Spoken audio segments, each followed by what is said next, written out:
meilė ir disciplina, jos viena kitai tikrai nekenkia.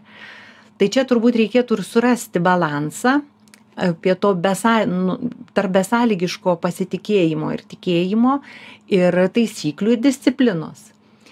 Kiek tas ribas galima išplėsti, kiek mes pasitikime. Kaip jūs sakot, vieną kartą pasitikėjau, nepateisino lūkesčių, antrą kartą pasitikėjau, išleidau, į gimtadienį ar ne, nepateisino lūkesčių, negrįžo laiku arba nepaskambino. Bet tai turbūt čia turėtų atsirasti ribos. Jeigu ir vienas, ir antras kartas, tai trečio karto nėra, arba tai yra tam tikri susitarimai, tam tikra nuobauda, kurią atlikus galbūt vėl atsirastų pasitikėjimas. Tai aš manau, kad santykiai juk taip pat yra procesas. Jie niekada nėra vienodi ir su skirtingais žmonėmis jie gali būti skirtingi.